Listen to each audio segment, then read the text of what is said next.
Ok.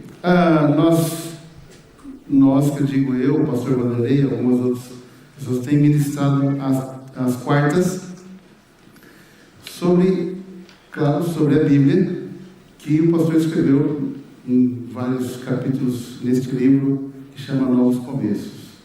Você que não adquiriu ainda, pode falar com o pessoal responsável, se quiser. E o ponto é que hoje nós vamos falar de um capítulo muito interessante. Eu estava checando ali na Bíblia o que foi escrito, já li esse livro todo, não é tão grande, né? Mas enfim, eu li. E o capítulo de hoje, que é o capítulo 5, diz assim: esperança para os novos começos. Amém? Esperança para os novos começos. E você que tem a sua Bíblia pode abrir lá em Lamentações de Jeremias, capítulo 3, mas esse vai ser projetado aqui também. Lamentações 3, de 19 a 32, diz assim: Lembra-te da minha aflição e da minha tristeza, do absinto e do fel. Minha alma os tem na lembrança e está humilhada dentro de mim.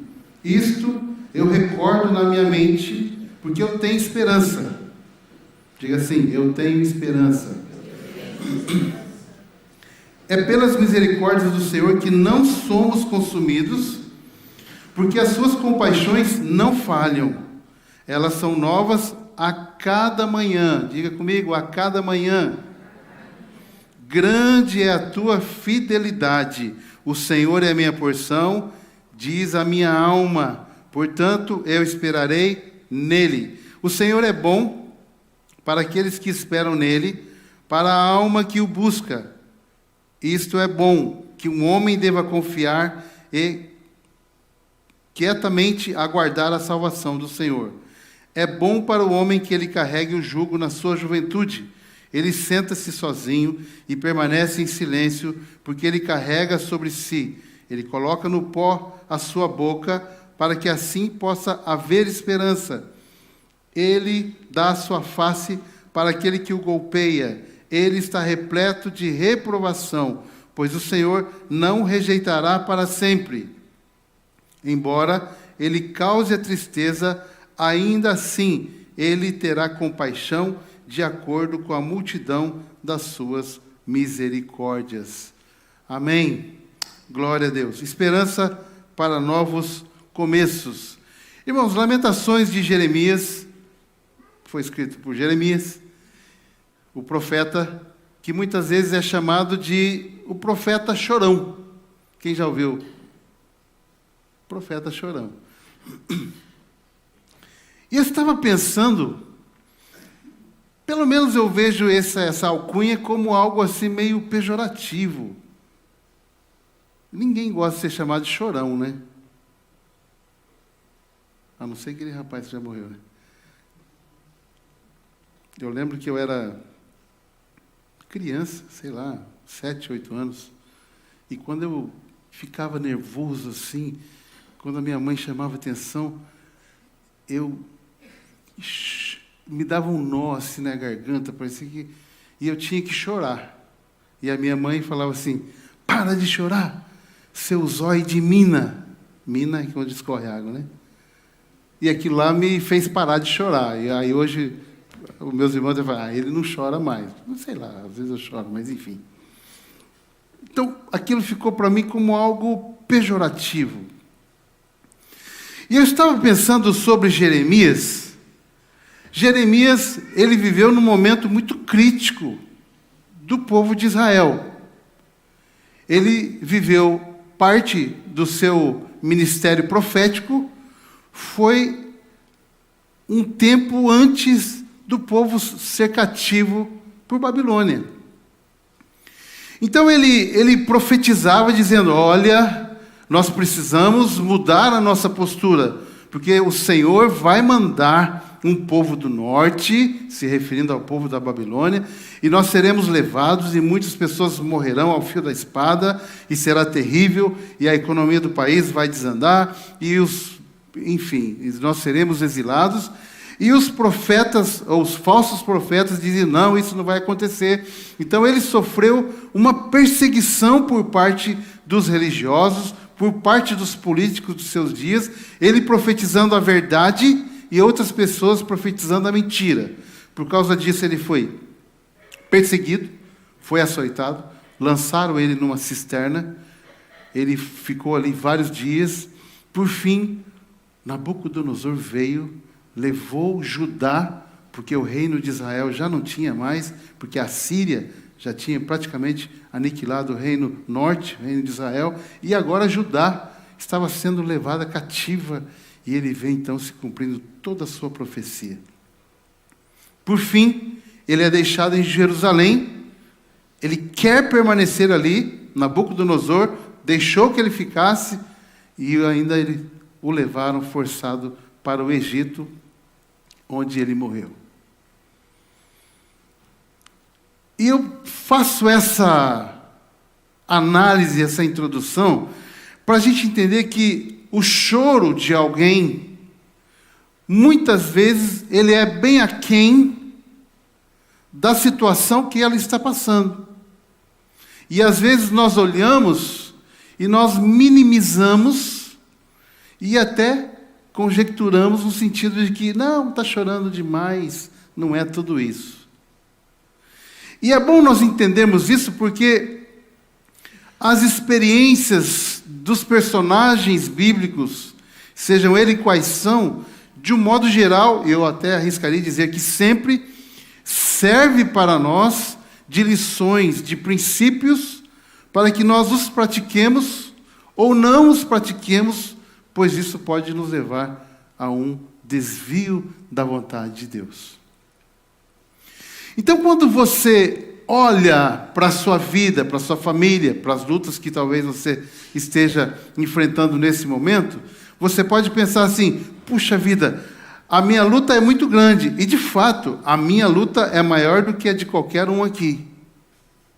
E a luta do irmão aqui é maior do que qualquer um aqui. A nossa luta é maior.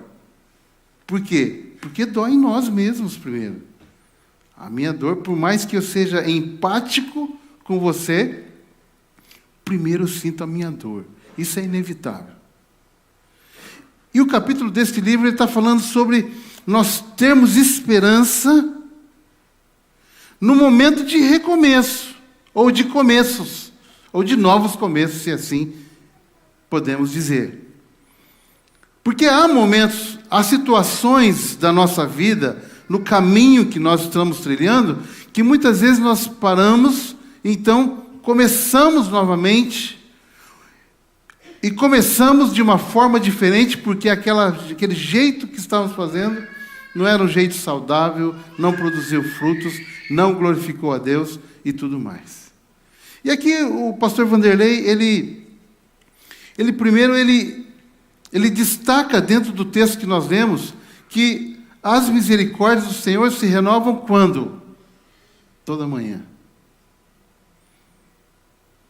E aí nós precisamos então observar alguns pontos. Talvez você pode dizer assim, pastor, minha vida não está mal, está ok. Mas eu preciso dar um up, eu preciso melhorar. O pastor, minha vida está bagunçada. Eu, por várias vezes, cheguei à conclusão, num passado, graças a Deus, muito distante, que a minha vida estava terrível e que precisava mudar. E provavelmente muitos aqui passaram por isso. E eu não estou profetizando, mas muitos aqui provavelmente vão passar um dia. É natural, irmãos, porque nós somos humanos. Nós temos as nossas fraquezas, as nossas limitações. E sempre quando a gente fala de luta, a gente pensa logo no resultado de um pecado. Ai, o irmão, a irmã cometeu um pecado, então está passando por luta. O contexto aqui de Israel, de Jeremias, Lamentações e etc., era de fato pecado da nação, pecado do povo. Idolatria, desobediência e tudo mais. Mas nem sempre o resultado é por causa de um pecado. Tanto que quando Jesus foi questionado acerca daquele cego, mas mestre, ou Senhor, quem que pecou? Ele ou seus pais? O que Jesus disse? Nem ele, nem seus pais. O que não significa que eles não eram pecadores. Mas aquela enfermidade não era resultado de um pecado, mas era algo permitido por Deus para que o nome dele fosse glorificado. Já pensou? Já pensou não. Você já leu sobre a história de Jó? Quantas acusações ele teve? Que ele tinha pecado, que ele tinha feito isso e aquilo. Deus permitiu, e eu digo, inclusive no livro que eu já escrevi há bastante tempo, que Deus promoveu aquela luta em Jó. Ah, não foi o diabo. Não foi o diabo. O diabo foi um instrumento de Deus, e às vezes algumas pessoas se escandalizam com isso. Como pode? Pode. Sabe por que pode? Porque o diabo não é absolutamente nada comparado com a grandeza de Deus. A vontade de Satanás e de todo o reino das trevas não se compara à soberania de Deus. E a soberania de Deus expressa a sua vontade. Então o diabo chega assim, diante de Deus. Olha, está vendo aquele homem lá, que diz que é fiel ao Senhor, tal? Estou vendo sim. Aliás, deixa eu retificar aqui. Não é o diabo que começa a conversação. Deus provoca. Você viu o meu servo Jó? Pode conferir lá. Deus pergunta para Satanás: você viu o meu servo Jó? Como é que ele está? Como diz o português, está fixe. O que Deus está fazendo ali? Está provocando. Deus não se deixa levar por engodo. Deus não se deixa levar por historinhas mal contadas. Vai lá, toca nele. Faz o que você quer até onde eu permitir. Há um limite. Deus permite que nós passemos por lutas, mas há um limite. E o limite, sabe qual que é? Primeiro, o limite que glorifica a Deus. Segundo, o limite das nossas forças. Então, se você está passando por uma luta, fica tranquilo, meu irmão, minha irmã, que não está além daquilo que você pode suportar. E aqui o pastor Vanderlei, ele destaca 3 pontos. Primeiro, que nós precisamos descansar na inesgotável misericórdia divina. Sabe o que é misericórdia? De uma forma objetiva e simples, provavelmente vocês já ouviram isso, é nós não recebermos aquele castigo que nós merecemos. Enquanto a graça é receber algo de bom que nós não merecemos, a misericórdia é não recebermos o castigo que nós merecemos. E é por isso que Jeremias fala que as misericórdias de Deus, elas se renovam toda manhã. E esse versículo não é só para Jeremias lá nos seus dias. É para nós quando nós acordamos, domingo, segunda, terça, quarta, quinta, sexta, sábado. Senhor, obrigado. Eu faço sempre essa oração de manhã. Senhor, obrigado, porque as suas misericórdias se renovaram sobre mim, sobre minha família, e elas são o motivo de nós não sermos consumidos. Então, quando nós olhamos para aquele momento de recomeçar, e queremos e precisamos da esperança no nosso coração, de um brotar, de um cultivar da esperança no nosso coração, nós precisamos descansar na misericórdia de Deus. E aí vem a questão, como nós fazemos isso? Diante de tantas coisas ruins que às vezes está se passando. Olhe para os fatos. Olhe, veja os fatos. Mas cuide com as narrativas. Isso é importante. Vou dar um exemplo aqui. Alguém que está passando por uma enfermidade muito terrível, está desenganado dos médicos, e dói, e etc. Não vou citar o Jó de novo, que já falou sobre isso. Uma pessoa qualquer. Os fatos. Está doente? É verdade, irmãos? Não adianta a gente orar e falar assim, não, você não está doente em nome de Jesus. Está doente, sim. Em nome de Jesus, porque a nossa vida deve ser em nome de Jesus. embaixadores de Cristo. Está doendo. Não, não está doendo, não. Está sim. É fato. Amém? E em algumas situações, desenganar dos médicos é fato também. Ah, não está. Está. E aí, então eu estou olhando para os fatos, são reais. Mas eu preciso tomar cuidado com as narrativas em volta desses fatos. Porque as narrativas muitas vezes distorcem os fatos. Como, por exemplo, está desenganado do médico porque pecou, está desenganado do médico porque Deus não te ama, está desenganado dos médicos porque você não vale nada, está desenganado dos médicos porque a sua vida sempre foi uma desgraça e vai ser cada vez pior, e etc.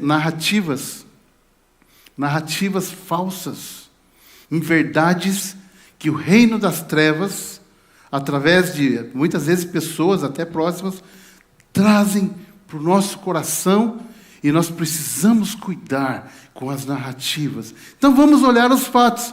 Está desenganado dos médicos, é um fato, mas o Senhor está conosco, é um fato muito maior. Está doendo, é outro fato, mas o Senhor tem a capacidade de encher o meu coração de paz em meio às dificuldades. A minha vida não está boa, muitas coisas ruins acontecendo, mas o Senhor é a minha luz, a minha salvação. É outro fato que aniquila qualquer narrativa ruim ao meu respeito ou ao respeito da situação que eu ou você possa estar envolvido. Percebe isso? Veja os fatos, não desconsiderem. É como alguém que se enrolou com dívidas, né? Talvez nem fez na má fé, mas administrou mal, ou sofreu um revés da economia e etc. Você é um mau pagador, Deus não te ama, a sociedade está olhando com maus olhos, você não é crente, você não é isso, você não é aquilo. Não estou me incentivando aqui o calote. Mas a dívida é um fato. E talvez a má administração foi um erro grave, é outro fato. Mas as narrativas são venenosas, que muitas vezes empurram a pessoa para o fracasso, para fora, para a marginalização, para a dependência química e etc., desacreditando de si mesmo e de Deus. Então, os fatos são verdadeiros. Isso é verdade. Mas Deus está comigo, mesmo que eu tenha errado. E se eu errei, Senhor, me perdoe e me ajude a consertar o meu erro. Me conduz na sua luz. Me dê sabedoria para administrar. Me dê sabedoria para conversar com meus credores. O Senhor é a minha sabedoria. A palavra diz em Tiago, peça sabedoria que Ele dá a todos deliberadamente. Ou seja, confie, olhe para os fatos, mas não deixe de acreditar nos fatos que são mais relevantes e deixe as narrativas de lado. Deus ama você, Deus nos ama. E muitas vezes Ele não vai dar tapinha nas nossas costas, não vai passar a mãozinha na cabeça. Ele vai nos empurrar, vai nos trazer de uma forma mais forte. Mas um outro texto diz que a bondade do Senhor, Deus é bom. Eu estava pensando hoje também sobre... Eu acho o Evangelho simples, mas nós complicamos tanto ele. Porque, ora, a Bíblia diz que Deus é bom quando? O tempo todo Deus é bom. Se Deus é bom o tempo todo, logo não há maldade alguma nele. Então, é inaceitável que Ele possa nos conduzir em alguma situação por maldade. Eu lembro que eu tinha uns 8 anos, estava indo para a escola, e sempre passava um amigo de bairro para nós irmos juntos. E ele chegava antes na esquina e me esperava, e tinha um litro de quiboa, de plástico, e estava cheio de cimento duro dentro. A irmã já riu, né? Porque já viu a desgraceira que aconteceu, né? E ele E eu cheguei ali e tal, ele falou, vamos chutar esse litro aqui e tal, vai você primeiro. E eu fui, pô, e criança gosta de chutar as coisas, né? Chutei aquele, sei lá, litro de que boa, quase quebrei meu pé. Maldade. Maldade. Do homem nós esperamos que possa vir alguma maldade, mas de Deus não, porque Deus é bom o tempo todo. Logo, quando você e eu estamos passando por momentos difíceis, nós olhamos para os fatos, que Deus é bom. Então, opa, eu posso não estar entendendo, e muitas vezes nós não entendemos, ok? Embora Paulo fale em Romanos que nós devemos cultuar a Deus com entendimento. A fé, o cristianismo sem a razão, sem o pensar, sem o refletir, é vazio. Mas há momentos que o nosso entendimento, ele não alcança além. É aí que a nossa fé vai além. A nossa fé é sempre junto, com o entendimento, mas há um limite. E o além é onde nós vamos com a fé, mesmo sem entender. E às vezes nós não entendemos. Às vezes nós não entendemos porque coisas ruins acontecem. Às vezes nós não entendemos porque estamos passando por aquilo, mesmo estando sempre na igreja, sempre louvando o Senhor, sendo dizimistas, fiéis, sendo responsáveis com os nossos compromissos, sendo um bom marido, uma boa esposa. Mas as coisas acontecem. E aí, quando você vê tudo isso e não entender, vai ler sobre Jeremias, vai ler sobre Paulo, que era um homem que falava vários idiomas, que tinha uma posição, um status altíssimo, era reconhecido pela sociedade religiosa e política da época, e ele deixou tudo para seguir a Cristo, e aí ele começou a fugir num cesto, ser perseguido, levar chicotada, ser preso e etc., e por fim foi decepado. Aí você fala assim, mas as minhas lutas são maiores. As minhas também, para mim são. Mas havia em Paulo um sentimento que houve em Cristo Jesus, de ser obediente até a morte, e morte de cruz. Então deve haver esse sentimento em nós, de olhar para os fatos mais relevantes, que são aqueles fatos que vêm do trono de Deus, o cuidado de Deus, o amor de Deus para comigo e para com você. As misericórdias de Deus pouparam Judá do extermínio. Você fala assim, mas Judá ficou preso 70 anos no exílio. Mas poderia ter sido exterminado, e não foi. Quando nós lemos lá em Êxodo capítulo 20, que fala sobre os 10 mandamentos, olha, vocês me obedecem e tal, senão eu vou punir vocês até a 4ª geração. Mas daí vem outros, mas se vocês me obedecerem, eu vou cuidar de vocês até muitas e muitas gerações, muito mais do que 4. Acho que é 1000 gerações, se não me engano. 1000, né?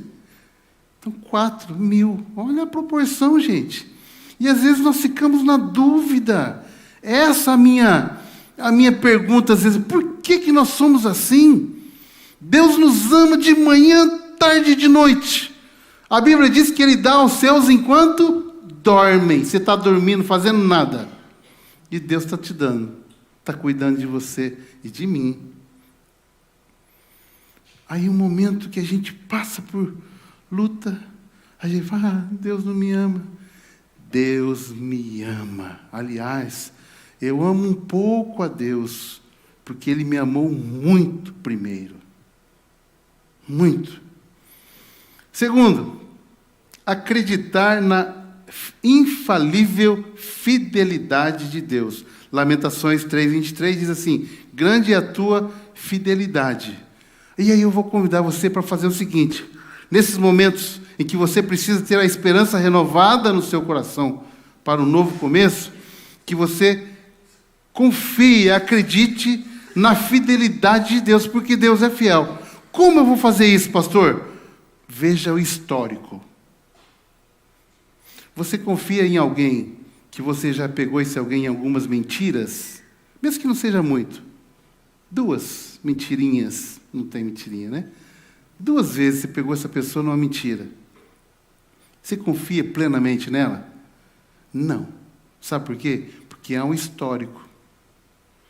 Você confia naquele médico que você foi maltratado e etc., ele fez besteira lá e você teve perdas, ou alguém? Não, porque há um histórico negativo.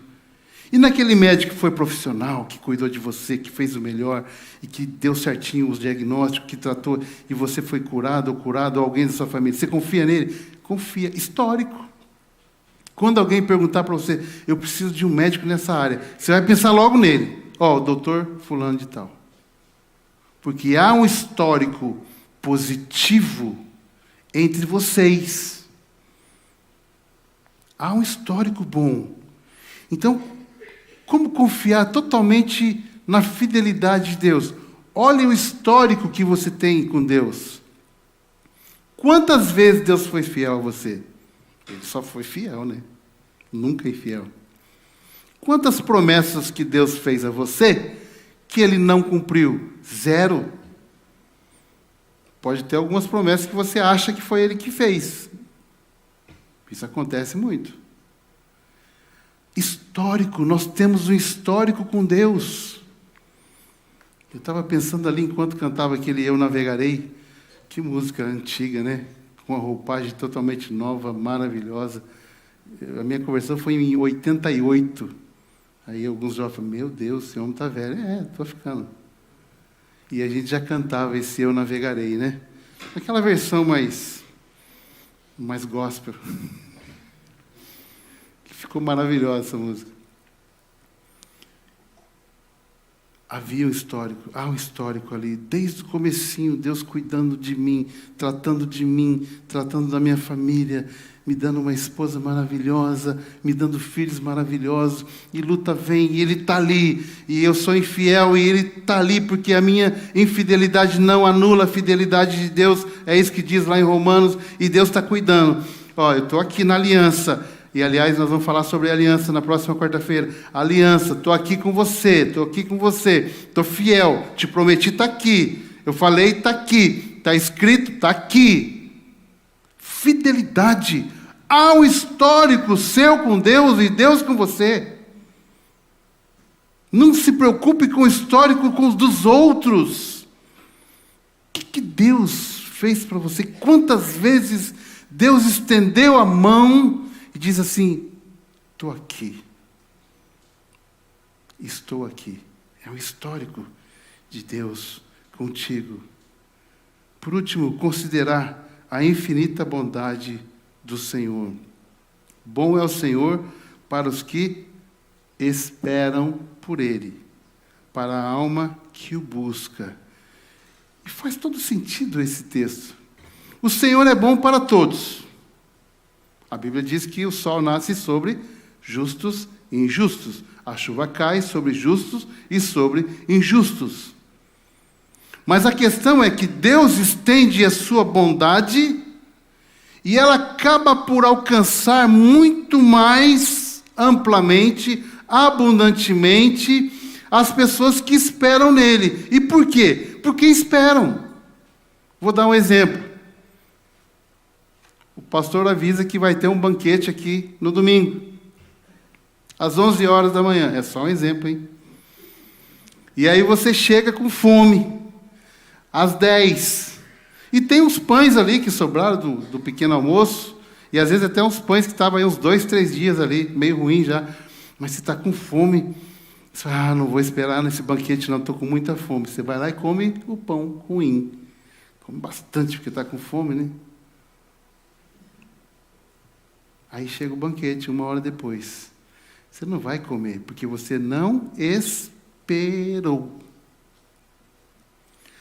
Há momentos, irmãos, que nós precisamos seguir, adiantar, tomar uma ação, seguir em frente. Mas há momentos que nós precisamos esperar, aguardar o ide do Senhor.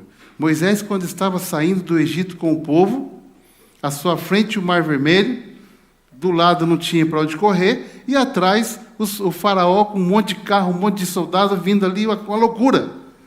Eu fico pensando assim, só de olhar para trás já fica arrepiado, tremendo de medo. E o povo começa ali a brigar com Moisés, e agora, vamos morrer aqui? E Moisés então ajoelha e começa a dizer assim, Senhor, e agora? O que nós vamos fazer? Não tem para onde ir, ao mar aí. Ó.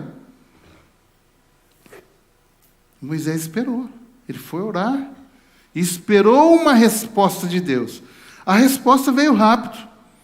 E aí Moisés agiu, porque Deus falou assim, Moisés, diga ao povo que marche, vai, toma uma atitude, levanta, já acabou, não precisa orar mais agora por hora, e vai seguir em frente, mas é o mar, eu mandei ir, o resto é comigo. Então há momentos que você é impulsionado, você é direcionado por Deus para ir. Enquanto não há essa orientação, essa paz no coração acerca do que fazer, espere no Senhor. Muitas vezes a nossa ansiedade ou a nossa precipitação nos leva a atitudes erradas, a decisões erradas. E todos os dias nós estamos tomando decisões, fazendo escolhas, e nós precisamos do guiar do Espírito Santo em nós. Quantas vezes você e eu falamos assim, o Espírito Santo está aqui, o que eu devo fazer sobre isso? E espera. Às vezes a gente está com uma tendência já para aquilo que a gente quer, né? Eu quero isso. Senhor, mas não é aquilo lá, não? O Espírito está falando tranquilo, com amor, mansamente. Não, vai por esse caminho aqui. Mas eu acho que é aquele lá, né? O Espírito Santo falou, para, deixa eu te guiar. Deixa eu te guiar. Sabe por quê? Porque o Senhor, Ele é bom. Confiar na bondade do Senhor. O que você quer para o seu filho, aqueles que têm filhos? O melhor, óbvio. É o melhor. E você e eu somos maus. Foi isso que Jesus falou. Vós que sois maus, querem dar o melhor para os vossos filhos. Quanto mais dará o Espírito Santo àquele que lhe pedirem. Então Deus está dizendo assim, olha, vocês são cheios de falhas, vocês são uma natureza má, com uma tendência para o pecado. Estão em Cristo, mas estão num processo de transformação. E Ele é fiel para completar a obra, mas não completou ainda. Logo, ainda há essa queda para o que é mal, para o que é ruim. Ainda há essa queda para a desobediência. Ainda há essa queda para o orgulho, para a ganância e etc. Mas, cuidado, porque eu quero te dar o melhor, diz Deus. Assim como você quer dar o melhor para o seu filho, muito mais Deus quer nos dar do melhor que Ele tem. E a esperança precisa ser renovada em nós. Romanos capítulo 5, versículo 5, diz que a esperança não nos desaponta. Tem uma outra versão que diz que não nos decepciona. Mas não é esperança em qualquer coisa. Não é esperança em narrativas erradas. Não é esperança nos seus contatos. Não é esperança nos recursos que você tem no banco. Não é a esperança nas propriedades que você e eu podemos ter. Não é esperança em coisas corruptíveis, mas é a esperança em Deus. E é por isso que Davi, no Salmo 20, versículo 7, ele diz assim, que muitos confiam em carros e em cavalos, mas nós confiamos em quem? No Senhor, no nome do Senhor nosso Deus. Muitos se encurvam e caem, mas nós ficamos em pé. E por isso que nós podemos, com Ele, saltar muralhas, com Ele, vencer exércitos, porque Ele é a nossa força, porque Ele é o nosso escudo, porque Ele, como no hino do Martinho Lutero, Ele é o nosso castelo forte, Ele é a nossa rocha inabalável, Ele é o Deus que provê, o Jeová Jiré, o Jeová Rafá, que nos sara, o Deus da provisão. Deus quer, irmãos, fazer algo maravilhoso na minha vida, na sua vida, nos levar a começos cheios da sua presença, cheios de esperança, uma esperança viva, uma esperança que não nos desaponta. Vamos ficar em pé? Eu quero convidar a você, para você pensar um pouquinho na sua vida, nos seus dias, como tem sido, qual é a luta que você tem enfrentado, quais são as escolhas que você precisa fazer, quais decisões que você tem que tomar, como que está o seu coração? Desacreditado? Como que está a sua pessoa diante das demais pessoas? Desacreditada? Pode ser fatos, mas pode ser narrativas, mas os fatos que importam é que Deus te ama, que você é importante para Ele, que Cristo morreu na cruz para que você e eu sejamos salvos, resgatados, transformados e passamos a viver em vitória, que muitas vezes nós vamos cair, mas Deus vai nos levantar, e essa é a nossa vitória, que Ele não nos deixa prostrados, e aquilo que Ele prometeu a você, Ele há de cumprir, porque Ele é fiel, fiel é aquele que prometeu, e a obra que Ele começou em você, Ele há de cumprir, de terminar, porque é fiel aquele que começou uma boa obra. Feche os seus olhos, eu quero orar com você. Alguém que quer recomeçar nesta noite, levante sua mão onde você está, eu quero orar por você. Pode baixar, mais alguém, pode baixar. Está difícil, não significa que você está desviado, que você não ama Deus, que Deus não te ama, mas você entende que você precisa de um recomeço. Levanta a mão onde você está. Mais alguém? Amém? Pode baixar. Pode baixar, quero orar por você. Amém? Pode baixar, pode baixar. Pode baixar, quero orar por você. Aleluia. Alguém que estava desviado ou afastado dos caminhos do Senhor. Você sempre esteve na igreja, congregou, talvez foi até batizado, mas por motivos quaisquer você achou que não valia a pena, ou simplesmente parou de ir, parou de congregar, parou de orar, de ler a Bíblia, e você entende que você quer e precisa começar de novo. Levanta a mão onde você está. Eu não vou chamar aqui na frente. Onde você está, eu quero... Amém? Pode baixar. Eu quero orar com você. Mais alguém? Mais alguém? Alguém que já ouviu de Jesus, já conhece a história de Jesus, mas nunca entregou de verdade, de fato, o seu coração, dizendo assim: Jesus, eu me entrego a Ti, eu quero Te servir de manhã, de tarde, de noite, mora no meu coração, faça morada. E você quer fazer isso nessa hora, levanta a mão onde você está, eu quero orar. Pode baixar, pode baixar. Mais alguém, eu quero orar, pode baixar, pode baixar. Mais alguém?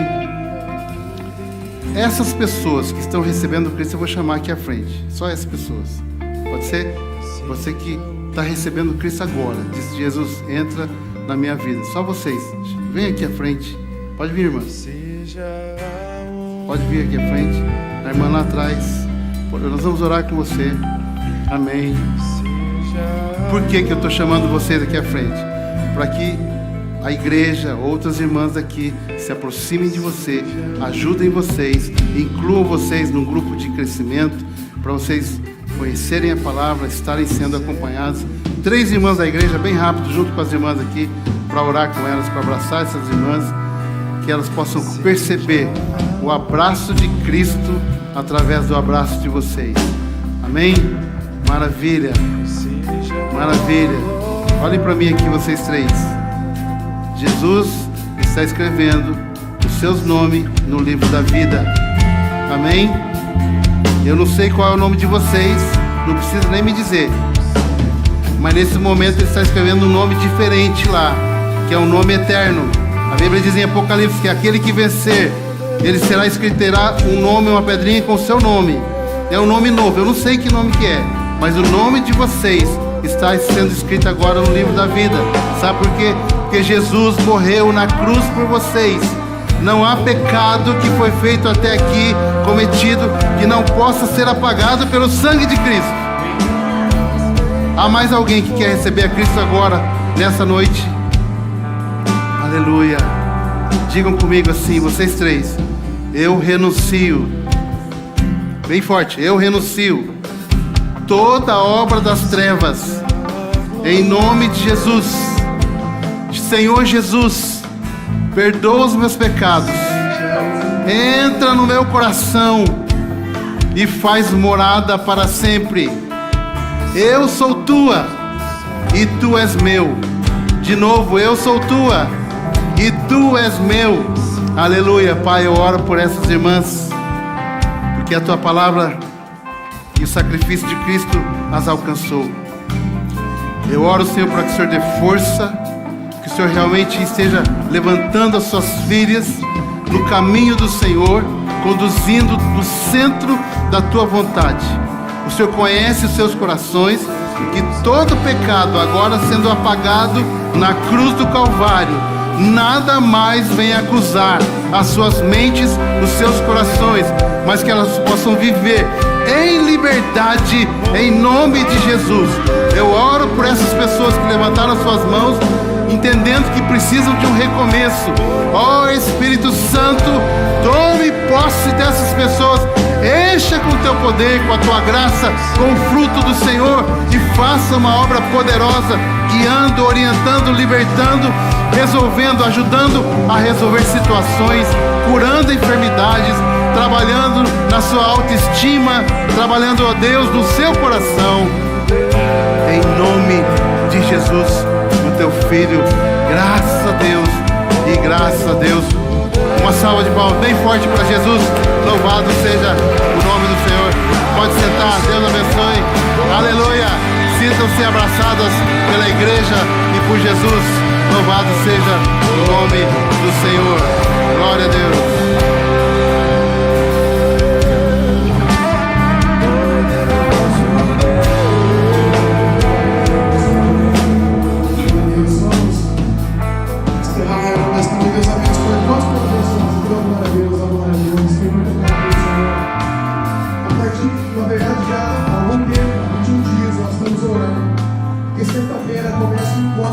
Mulheres, encontro com Deus para as irmãs. Começa na sexta-feira. Então nós estamos orando. Até teve o pré-encontro aqui. Esses balões estão aqui. Não era para estar aqui, mas a gente esqueceu eles aqui. Vamos já tirar isso aqui hoje, em nome de Jesus. Mas as irmãs estiveram aqui. Deus abençoe você. Tenta algo no seu coração. O Senhor começou a fazer algo novo na sua vida hoje. Nós cremos nisso. O Senhor começou a manifestar algo novo na sua vida. Eu quero lembrar que sábado agora, às 19h30, a causa aqui, certinho, 19h30, temos o nosso culto de adolescente. Então você que é um adolescente de 12 a 16 anos, tem que mandar aqui para a causa tinha no sábado, convívio, palavra, ministração, para todos os adolescentes, vai ser uma bênção. Tem alguém que nos visita pela primeira vez? Só dá um sinalzinho sempre para eu te ver. Primeira vez, você, primeira vez, irmão. Pela primeira vez, aleluia. Fica uma levantada, você vai ganhar um link que você vai trocar aí no final do culto. Primeira vez, irmão. Deus abençoe a sua vida. Não vai embora antes de eu te dar um abraço, não. Bem-vindo ao nosso meio. Bem-vindos, irmãos aí atrás. O irmão aí atrás. Levanta a mãozinha a primeira vez, você vai ganhar um link aí. Você vai trocar aqui na frente também, tem uma irmã. Cadê a Kiki? Aqui na frente, glória a Deus. É sua filha, Marília? É sua filha? Da família nossa, querida, Deus abençoe. No nome de Jesus. Então esse link você vai trocar, esse papelzinho aí você vai trocar. Ali onde diz conexão. Uma primeira vez para você. Deus abençoe todos vocês. Esteja em oração. E ao final de semana nós estamos numa semana de muita cura interior. Manifestação do Espírito Santo, cura de traumas. O culto Deus, as irmãs estarão nas terças ao domingo. E no culto das 18 horas nós teremos aqui a recepção das mulheres renovadas e transformadas pelo poder de Deus. Vai ser um culto extraordinário. Você está pela primeira vez. Nós temos 2 cultos no domingo, ou às 10 ou às 18. Você escolhe o culto e você vem no culto que é igualzinho os 2 cultos. Então, como não cabe um pouco no culto só, nós temos ou às 10 ou às 18. Deus abençoe vocês. Que o Espírito Santo revolve a alma e o espírito de cada um de vocês que estão aqui. E também no sábado, você que não fez a inscrição nos homens, no convívio dos homens da Rede Alfa, um churrasco abençoado. Como que paga, você não paga nada, irmão. Vai lá, toda uma carne, te divertir com os irmãos. Em nome de Jesus, abra sua mão, fazer a oração final, pastor Maestro, Deus abençoe a sua vida. Os irmãos, aleluia, glória a Deus, glória a Deus. Abra sua mão, Pai, eu abençoe a vida de cada um que entrou aqui nesse lugar. Obrigado pela nossa igreja, obrigado pelo povo que tem entendido a visão, Pai. Obrigado porque nós somos vasos de barro nas mãos do oleiro. Espírito Santo, toca cada coração. Pai, aqueles irmãos que estão pela primeira vez, que o Senhor possa ter trazido ânimo novo. Pai, nós não queremos que eles apenas tenham gostado da igreja, mas que eles tenham sido tocados pelo Teu Espírito Santo. Pai, eis-nos aqui. Muito obrigado porque o Senhor tem feito coisas grandes, extraordinárias no nosso meio. Muito obrigado pelos milagres que estão acontecendo. Muito obrigado, Senhor, pelas bênçãos que nós estamos recebendo, mas acima de tudo, obrigado porque o Senhor é um Deus verdadeiro e presente na nossa vida. Obrigado porque o Senhor está transformando o caráter de pessoas. Obrigado porque o Senhor está transformando casamentos. Obrigado porque o Senhor está trazendo conversão. Jovens, velhos, estão se convertendo, Pai. Muito obrigado pela tua igreja nesse lugar. Eu abençoo a vida de cada um que está aqui nessa noite. Em nome de Jesus.